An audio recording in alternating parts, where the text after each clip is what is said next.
देखो दिख रहा है, ओके ओके। अब देखो आर्म स्ट्रॉन्ग नंबर बोल रहे थे ना, यही बताना है आर्म स्ट्रॉन्ग। ओके, देखो सबसे पहले तो चेक कर लो कि आर्म स्ट्रॉन्ग होता क्या है। तो सबसे पहले आर्म स्ट्रॉन्ग के बारे में, जैसे मान लो लिखा है कोई नंबर है 123 मान लो लिखा है, ठीक है। तो ऐसे केस में हम लोग करते क्या है कि 1 का क्यूब कर देते हैं प्लस 2 का क्यूब कर देते हैं प्लस 3 का भी क्यूब कर देते हैं, और कितना आया 1 प्लस 8 प्लस 3 का क्यूब कितना आएगा 27। तो अब सबको जोड़ दिया तो कितना आया 36, 34 आ रहा है, साथ ही काट 36 है। और यहाँ से 123, तो क्या 123 is equal to 36? No, it means 136 is not an Armstrong number. इसका मतलब कि 136 जो है वो आर्म स्ट्रॉन्ग नंबर नहीं है। एक और नंबर लेते हैं, जैसे 153 ले लेते हैं। तो 153 को जब हमने सॉल्व किया तो ऐसे केस में आ गया 1 का क्यूब प्लस 5 का क्यूब प्लस 3 का क्यूब। तो ऐसे केस में आ गया 1 प्लस 125 प्लस 27। तो अभी कितना आ रहा है,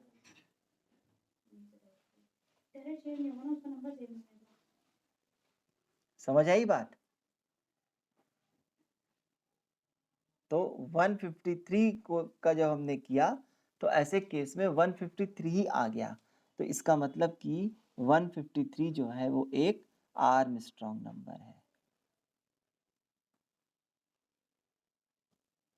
समझ में आ गई बात? बोलो। ओके, अब देखो इसका प्रोग्राम कैसे होगा। यहाँ पे हमने एक कमेंट ऐड कराया कि to check whether the given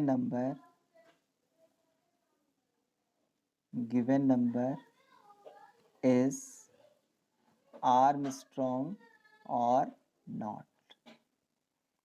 ठीक है, तो अभी सबसे पहले हमने क्या किया कि एक नंबर इनपुट कर लिया। मान लो यहाँ से n इनपुट कराया, n is equal to integer input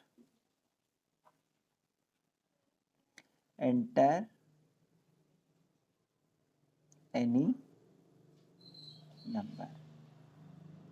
यहाँ तक कोई दिक्कत?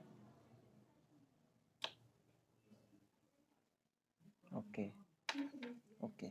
अब हमने क्या किया कि यहाँ पर हमने एक वेरिएबल यहाँ पे लिया कि सम इज इक्वल टू 0। एक variable sum is equal to 0 कर दिया, और एक दूसरा वेरिएबल हमने यहाँ पे लिया कि num is equal to n कर दिया। मतलब जो नंबर हमने इनपुट कराया था उसको एक और वेरिएबल नम में भी ट्रांसफर कर दिया। अब हमने यहाँ से एक कंडीशन लगाई कि while n num is greater than 0। अगर num is greater than 0 है, num is greater than 0 है तो क्या करे, तो ऐसे केस में dig is equal to num modulus 10 कर दे, और sum is equal to sum plus math dot POW dig comma 3 कर दे, और फिर num is equal to num floor division 10 कर दे, और फिर लूप से बाहर निकल करके चेक करे कि if sum is double equal to n, not num, n के साथ टेस्ट करे, then print given number is Armstrong, given number is Armstrong, else print given number is not Armstrong। समझे ना? अब इस प्रोग्राम को जब रन कराएंगे तो क्या होगा? सबसे पहले हमने इसको रन कराया, तो जब रन कराया तो ऐसे केस में n इज इक्वल टू कितना है? मान लो कोई नंबर दे दो, कोई नंबर दो, 147 दे दें? ओके, तो n is equal to 147, then num is equal to 147, बिल्कुल सही है, and sum is equal to 0। ठीक है, तो क्या num इज ग्रेटर देन 0 है? क्या 147 इज ग्रेटर देन 0 है? तो अगर ऐसा है तो क्या करे कि सबसे पहले वो क्या करे कि dig is equal to num modulus 10 के अकॉर्डिंग डिज की वैल्यू जो होगी वो कितनी स्टोर होगी? 7। बिल्कुल सही बताया आपने,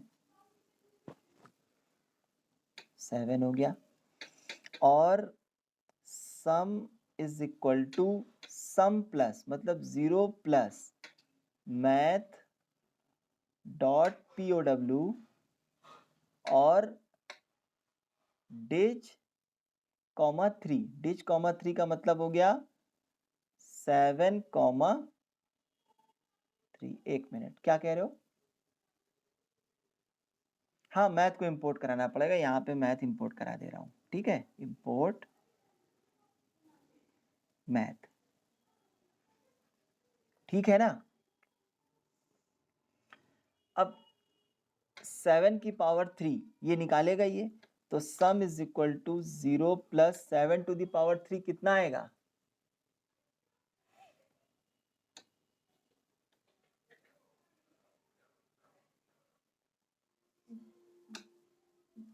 इतना ही आएगा ना? 343 आएगा ना? बोलो, गलत तो नहीं निकाला है मैंने? 7,3। हाँ, 7 टू द पावर 3 349 होगा। अच्छा, पक्का? हाँ,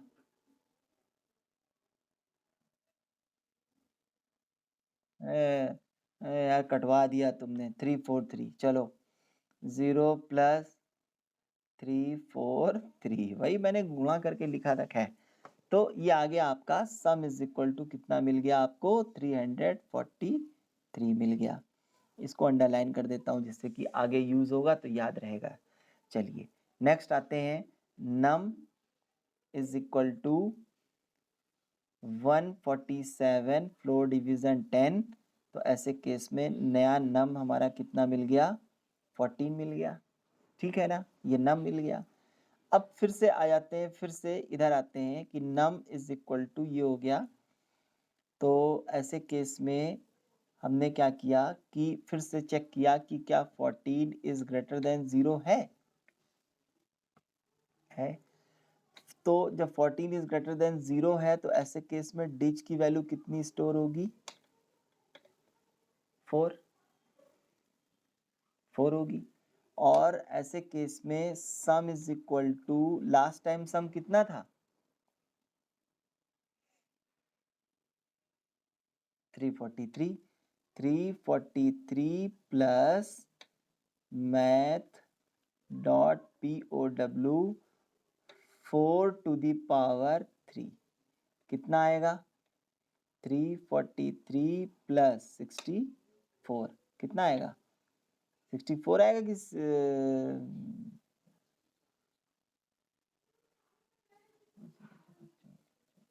कितना आएगा बताओ? 64 ही तो आएगा। नहीं भाई, 4 की पावर 3 कितना आएगा? 4 इंटू 4 इंटू 4। हाँ 64। अब 64 को 343 से ऐड कर दो, तो ऐसे केस में कितना आ गया? 4 4 8 हो गया और 6 3 9 हो गया और यहाँ से 3 हो गया, मतलब 398। मतलब जो न्यू सम मिला हमको वो कितना मिला? 398। बोलो यहाँ तक कोई दिक्कत? अरे स्क्वायर नहीं करना है, क्यूब करना है। 4 की पावर 3 407 आएगा यार। 3 अच्छा, 4 3 7। अच्छा ये हो गया, 4 3 7 हो गया और 6 4, ठीक है 407 आएगा। तो यहाँ से सम की वैल्यू कितनी मिल गई हमको? Sum is equal to 4407। अब क्या है कि नम इज इक्वल टू, फिर से करेगा नम अपॉन नम फ्लोर डिवीजन 10, मतलब नम की वैल्यू, लास्ट वैल्यू थी हमारी नम की वैल्यू कितनी थी? Last value 14। तो अब ये क्या करेगा? 14 फ्लोर डिवीजन 10, अब की बार नम में क्या स्टोर हो गया? 1। 14 है ना, 1 स्टोर हो गया। अब जब 1 स्टोर हो गया तो ऐसे केस में 1 is again greater than 0, then dig is equal to कितना मिलेगा? 1 मिलेगा। और सम इज इक्वल टू कितना मिलेगा? Sum is equal to 407 plus math dot power 1 की पावर 3, 1 इंटू 1 इंटू 1 कितना हो गया? Sum is equal to 407 plus 1 is equal to 408। 408 ये मिल गया हमको, ठीक है। और अब क्या होगा? अब यहाँ पे बता दे रहा हूँ। अब क्या होगा कि n इज इक्वल टू, मतलब num is equal to num floor division 10 के अकॉर्डिंग नम की वैल्यू जो होगी अब की बार 0 हो जाएगी, ठीक है ना। और जब 0 हो जाएगी तो ऐसे केस में ये सारा स्टेटमेंट एग्जीक्यूट नहीं होगा, अब लूप से बाहर निकल जाएगा और लूप से बाहर निकलने के बाद चेक करेगा सम की फाइनल वैल्यू कितनी आई है हमारे पास? 408। तो क्या 408 is double equal to n की वैल्यू कितनी है? 147। 147 क्या है? नो। ऐसे केस में कौन सा स्टेटमेंट होगा? प्रिंट एल्स ब्लॉक, मतलब given number is not Armstrong. समझ में आई बात? अब इसी को जब 153 पे टेस्ट करोगे तो ये आर्मस्ट्रॉन्ग बता देगा, ठीक है। तो हाँ, तो अब जो है हम ओवर करते हैं, ठीक है।